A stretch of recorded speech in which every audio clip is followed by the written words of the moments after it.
नवी मुंबई में लंबे समय से बिगड़ी हुई स्वास्थ्य व्यवस्था, शिक्षा, जल संकट और बिजली संकट जैसे कई ज्वलंत मुद्दों पर काहितरी कर नवी मुंबई कर इस लोक मुहिम के माध्यम से नवी मुंबई मनपा के खिलाफ अपनी आवाज बुलंद करते हुए महाराष्ट्र युवक कांग्रेस के उपाध्यक्ष अनिकेत म्हात्रे के नेतृत्व में नवी मुंबई युवक कांग्रेस अब इसी लोक मुहिम के दूसरे पड़ाव का आरंभ करने जा रही है, जहां ठंडे बस्ते में पड़े इन ज्वलनशील मुद्दों पर चलो वार्ड अभियान के जरिए लोगों से सुसंवाद कर बड़ी आक्रामक भूमिका के साथ इन मुद्दों को प्रशासन के समक्ष रखेंगे। इसी को लेकर नवी मुंबई युवक कांग्रेस ने पत्रकार परिषद का आयोजन किया, जहां नवी मुंबई जिला कांग्रेस कमेटी के अध्यक्ष अनिल कौशिक, पूर्व उप महापौर रमाकांत म्हात्रे, अंकुश सोनावणे एवं यूथ कांग्रेस के पदाधिकारी मौजूद थे।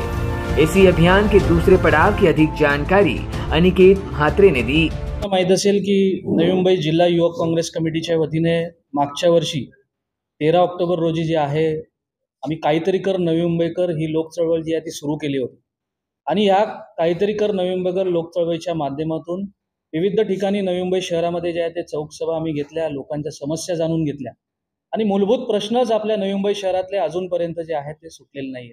आणि त्याच अनुषंगाने आम्ही महानगरपालिकेवर जे आहे तो 28 किलोमीटर दिघा ते बेलापूर असा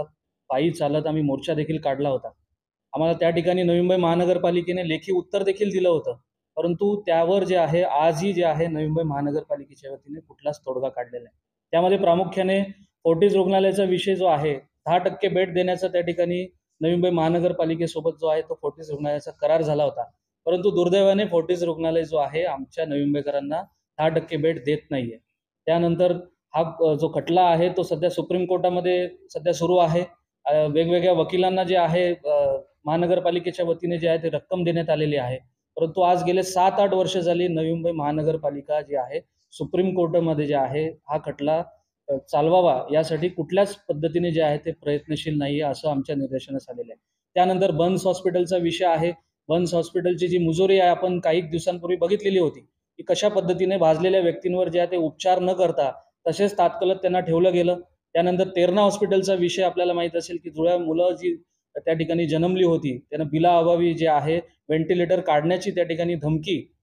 तेरणा प्रशासनाकडून जे आहे त्या परिवाराकडे करत होते। दुर्दैवाने त्या ठिकाणी त्या मुलांच्या पित्याने जे आहे ते आत्महत्या देखील केली। सदर व्यक्ती ही नवी मुंबई महानगरपालिकेच्या सांस्कृतिक भवनामध्ये जी आहे ती सुरक्षा रक्षक म्हणून काम करत देखील होती आणि एकंदरीत ह्या आरोग्य व्यवस्थेच्या बाबतीत जे आहे एक खूप मोठा असंतोष नवी मुंबईकरांमध्ये आहे। त्यानंतर पाण्याच्या बाबतीत आपल्याला माहिती आहे की नवी मुंबई महानगरपालिकेचं स्वतःचं धरण आहे। आम्ही फेब्रुवारीमध्ये जो मोर्चा काढला होता त्यामध्ये अतिरिक्त आयुक्त सुजाता ढोळे मॅडम यांच्या निर्देशनास आणून देखील दिलं होतं की या ठिकाणी कुठेतरी पाणी चोरी होते, पाणी गळती होते आणि आपल्याला माहित असेल दुर्दैवाने गेल्या 3 महिन्यापासून जो आहे नवी मुंबई शहरामध्ये ते मोठ्या प्रमाणात पाणी कपात आपल्याला पाहायला भेटते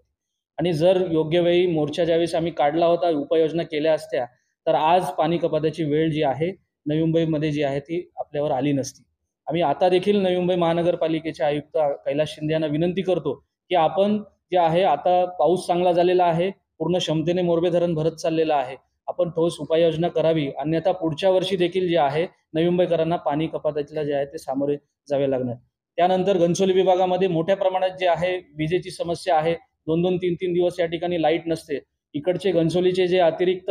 अभियंता आहेत ते लोकांचे फोन उचलत नाही आणि नाईलाजाने लोकांचा रोष या ठिकाणी जे आहे मोठ्या प्रमाणात विजेच्या समस्येला जे आहे ते घेऊन आहे आणि आपण पाहिलं असेल की जनता या ठिकाणी जे आहे मोर्चा काढत आहेत आणि या ठिकाणी जर या ठिकाणी लगेच लक्ष घातलं नाही तर निश्चितच मला या ठिकाणी उद्रेक या ठिकाणी लोकांचा आपल्याला पाहायला भेटेल असं मला या ठिकाणी सांगावंसं वाटतं। या एकंदरीत सर्व मूलभूत प्रश्न जे आहेत आपल्या नवी मुंबईकरांचे यांना घेऊन जे आहे येणाऱ्या काळामध्ये काहीतरी कर नवी मुंबईकरचा दुसरा भाग म्हणून नवी मुंबई जिल्हा युवक काँग्रेस कमिटी जी आहे दारोदारी जाऊन जे आहे लोकांची समस्या त्यांना जागृत करणार आहोत, त्यांच्या समस्या जाणून घेणार आहोत आणि निश्चितच मला विश्वास आहे की काहीतरी कर नवी मुंबईकर ह्या लोकचळवळीच्या माध्यमातून येणाऱ्या आगामी निवडणुकीमध्ये या ठिकाणी महाविकास आघाडीचा झेंडा फडकल्याशिवाय राहणार नाही असा विश्वास मला या ठिकाणी। अनिकेत म्हात्रे ने कहा कि 25 सालों में जनता को सही रूप से मूलभूत सुविधाएं नहीं मिल पाई और इसलिए अब की बार नवी मुंबई में परिवर्तन निश्चित है। यांनी जे आहे नवी मुंबई शहरातील नागरिकांच्या मूलभूत प्रश्नावर जे आहे आपल्या सर्वांना संबोधित केलेलं आहे आणि निश्चितच मला या ठिकाणी खात्री आहे की गेल्या 25 वर्षापासून जे आहे आपण ज्यांना सत्ता दिली त्यांच्याकडून जे आहे हे प्रश्न सुटलेले नाहीये आणि येणाऱ्या आगामी विधानसभेच्या निवडणुकीमध्ये निश्चितच आपल्याला परिवर्तन होताना दिसेल अशी खात्री आम्हा सर्व काँग्रेस परिवारातील नागरिकांना कार्यकर्त्यांना आहे. म्हणला होता कौशिक साहेब,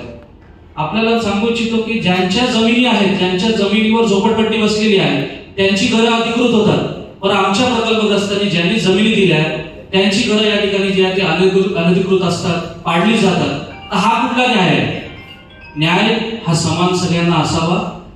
प्रकल्पग्रस्त असतील किंवा झोपडपट्टीवासी असतील, योग्य तो या ठिकाणी जे आहे राज्य शासनाच्या माध्यमातून उपाययोजना करणं गरजेचं. Bureau input EW network.